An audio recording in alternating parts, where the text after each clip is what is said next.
আসসালামু আলাইকুম রহমতুল্লাহি ওবরাকাতু। আলহামদুলিল্লাহ ওসসালাতু ওয়াসসালামু আলা রাসূলিল্লাহ ওয়া আলা আলিহি ওয়া আসহাবিহি ওয়া মান ওয়ালা, আম্মা বাদ। সুপ্রিয় দর্শক শ্রোতা ভাই বোন, গর্ভবতী মায়ের জন্য গর্ভাবস্থায় কোনো খাবার গ্রহণ করা অথবা না করা, বিশেষ কোনোভাবে চলা অথবা না চলার ব্যাপারে কোরআন এবং হাদিসে কোনো দিক নির্দেশনা আছে কিনা আজ আমরা সে বিষয়টি জানার চেষ্টা করব ইনশাআল্লাহ তাআলা।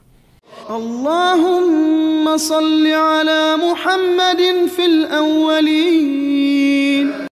প্রিয় দর্শক, আমাদের সমাজে গর্ভবতী মায়েদের জন্য বিশেষ কিছু খাবারকে, বিশেষ কিছু চালচলনকে নিষিদ্ধ এবং ক্ষতিকর মনে করা হয়ে থাকে। তোর মধ্যে থেকে সবচেয়ে প্রসিদ্ধ হলো চন্দ্রগ্রহণ অথবা সূর্যগ্রহণের সময় গর্ভবতী মায়েরা যেন কোনো অবস্থাতেই বাসা বাড়ি থেকে, ঘর থেকে বের না হন। অনেকে মনে করেন যে চন্দ্রগ্রহণ সূর্যগ্রহণের সময় গর্ভবতী মায়েদের জন্য কোনো কিছু কাটাকাটি করা, কোনো কিছু কুটা, এটা উচিত নয়। যদি করেন তাহলে সেটি তার গর্ভস্থ সন্তানের জন্য ক্ষতির কারণ হতে পারে। অনেকে মনে করেন যে গর্ভাবস্থায় যদি কেউ যমজ কলা খান তাহলে তার সন্তান যমজ হবে। অনেকে মনে করেন যে গর্ভাবস্থায় কোনো মায়ের জন্য ডিম খাওয়া উচিত নয়, তাহলে সন্তানের চোখ কুসুমের মতো হলদে বর্ণ হবে। ডাব খাওয়া উচিত নয়, তাহলে ঘোলাটে হবে। অমুকটা খাওয়া উচিত নয়, তাহলে তমুকটা হবে। এরকম আরও নানা রকমের ধারণা রয়েছে। অনেকে মনে করেন যে গর্ভাবস্থায় কোনো মায়ের জন্য কোনো মুরগি, কোনো হাঁস এ জাতীয় কোনো কিছু জবে করা উচিত নয়। যদি করেন তাহলে সেটি তার গর্ভস্থ সন্তানের জীবনের জন্য ক্ষতির কারণ হতে পারে। অনেকে মনে করেন যে গর্ভবতী মায়েরা প্লেট ইত্যাদি চেটে খেলে, মুছে খেলে ভালো করে, তাহলে সেক্ষেত্রে তাদের কন্যা সন্তান হওয়ার সম্ভাবনা রয়েছে।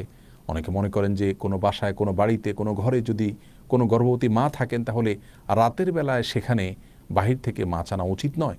যদি আনতে হয় তাহলে আগুন ইত্যাদিতে ছ্যাঁক দিয়ে প্রবেশ করাতে হয়। আর এরকম নানা রকমের ধারণা আমাদের সমাজে প্রচলিত আছে। প্রিয় দর্শক, এই ধারণাগুলো সম্পূর্ণরূপে ভ্রান্ত, ভুল এবং কুসংস্কারাচ্ছন্ন বিশ্বাস থেকে আমাদের মধ্যে জন্ম নিয়েছে। এর মধ্যে কিছু কিছু ধারণা রয়েছে যেগুলো চরম আপত্তিকর এবং একই সঙ্গে হাস্যকর। যেমন যমজ কলা খেলে গর্ভবতী মায়ের যমজ সন্তান হতে পারে। এই ধারণাটি শুধু ভ্রান্তই নয়, একই সঙ্গে এটি হাস্যকর এবং আপত্তিকর। একজন মায়ের জন্য বা যে কোনো বাবার জন্য একটি গর্ভ থেকে যদি একাধিক সন্তান জন্ম হয়, সেটা তাদের জন্য খুশির বিষয়, আনন্দের বিষয়। এটা কখনো তাদের জন্য ক্ষতির, এটা তাদের জন্য নিষিদ্ধ কোনো বিষয় হতে পারে না। বিধায় এটিকে নিষিদ্ধ মনে করা বা যমজ কলা গর্ভবতী মায়ের জন্য খাওয়াকে খারাপ মনে করা, এটি মূর্খতা প্রসূত একটি বিশ্বাস। সেই সাথে যে কোনো মুসলিমের জন্য, যে কোনো মানুষের জন্য খাবারের পাত্র, প্লেট, এটাকে ভালো করে মুছে চেটে খাওয়া উচিত। এটাকে অপচয় করা উচিত নয়, কোনো খাবার নষ্ট করা উচিত নয়, বরং ভালো করে মুছে এবং পরিষ্কার করে খাওয়াটাই হলো সুন্নাহ। আর এই সুন্নাহটি নারী পুরুষ সকলের জন্য প্রযোজ্য। গর্ভবতী এবং সাধারণ অবস্থায় যে কোনো মানুষের জন্য এটি প্রযোজ্য। সুতরাং প্লেট পরিষ্কার করে খাওয়া বা মুছে খাওয়া, চেটে খাওয়া, এটাকে খারাপ মনে করা, এটাকে অপয়া মনে করা, নিষিদ্ধ মনে করা, সেটি মূর্খতা এবং সুন্নাহ বিরোধী একটি বিশ্বাস। আর প্লেট মুছে খেলে গর্ভবতী মা কন্যা সন্তান জন্ম দিবেন, সেটি প্রথমত ভ্রান্ত কথা। দ্বিতীয়ত, কন্যা সন্তান জন্ম দেওয়া এটা তো ভালো বিষয়। কোরআন এবং হাদিসের কোথাও পুত্র সন্তান জন্ম দেওয়ার জন্য বিশেষ কোনো ফজিলতের কথা আমরা জানি না, কিন্তু কন্যা সন্তান জন্ম দিলে সেক্ষেত্রে মা বাবার জন্য সেটি আখিরাতে নাজাতের মাধ্যম হবে, জান্নাতে যাওয়ার উপায় হবে, এরকম বিভিন্ন হাদিসের কথা আমরা জানতে পারি।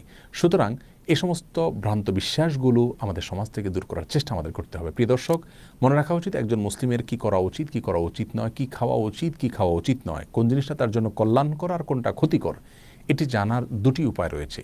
তার প্রথমটি হলো ওয়াহি তথা কোরআন এবং হাদিস।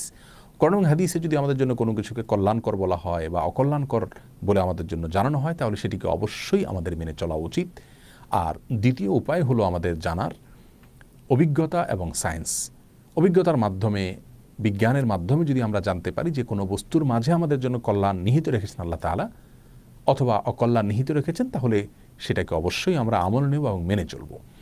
যে বিষয়গুলো বলা হলো, এগুলোর মাধ্যমে গর্ভবতী মায়ের অথবা গর্ভস্থ সন্তানের কোনো প্রকার ক্ষতি হতে পারে, এরকম কোনো ধারণা কোরআন হাদিস থেকে আমাদেরকে দেওয়া হয়নি।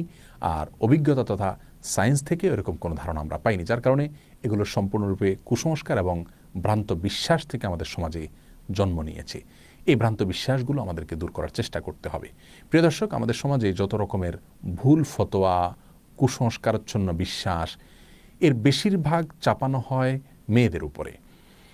তাদের উপরে যত রকমের মিথ্যা, বানোয়াট ফতোয়া এবং মাসআলার প্রয়োগ হয়, পুরুষদের উপরে তত বেশি মিথ্যা, বানোয়াট অথবা মনগড়া ফতোয়ার প্রয়োগ হতে আমরা দেখি না।